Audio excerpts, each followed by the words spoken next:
नागपुर महानगर पालिका के बहुप्रतीक्षित चुनाव के नतीजे आज 16 जनवरी को घोषित हो गए हैं।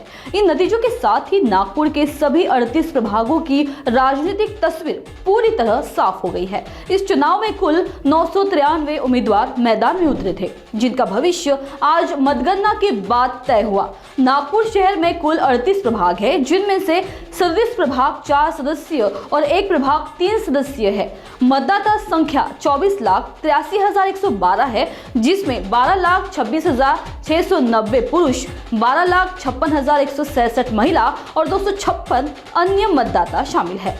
मतदान को शांतिपूर्ण और सुचारू बनाने के लिए 3004 मतदान केंद्र बनाए गए, जिनमें 321 संवेदनशील केंद्रों पर पुलिस की कड़ी निगरानी थी।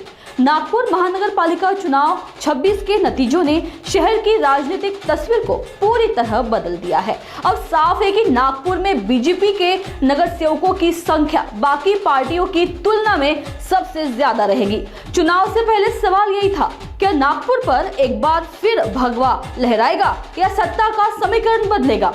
कमल ने अपना वादा निभाते हुए नागपुर में सत्ता काबिज कर दी है। लगभग 9 साल बाद हो रहे इस चुनाव ने महाराष्ट्र की भविष्य की राजनीति की दिशा तय कर दी है। मुख्यमंत्री देवेंद्र फडणवीस और डिप्टी सीएम एकनाथ शिंदे के लिए यह अपनी साख बचाने की लड़ाई थी। वहीं उद्धव ठाकरे, अजित पवार, शरद पवार और राहुल गांधी के लिए यह चुनाव अस्तित्व का सवाल बन गया था। 15 जनवरी को हुई वोटिंग और 16 जनवरी के नतीजों के अनुसार भाजपा ने 151 सीटों में से 106 सीटों पर वजूद कायम किया। कांग्रेस ने 33 सीटों पर अपना दबदबा बनाया। यूबीटी को 2 सीटें, एनसीपी अजित पवार को 1 सीट और एआईएमआईएम ने नागपुर मनपा चुनाव में पहली बार 7 सीटें जीतकर यह दिखा दिया कि छोटी पार्टी भी कम नहीं। बाकी पार्टियों ने अपनी इज्जत बचाने की कोशिश की, लेकिन कामयाब नहीं हो सकी। भाजपा की यह जीत साबित करती है कि केंद्र में सत्ता के साथ अब राज्य में भी नागपुर में भाजपा का वर्चस्व कायम है।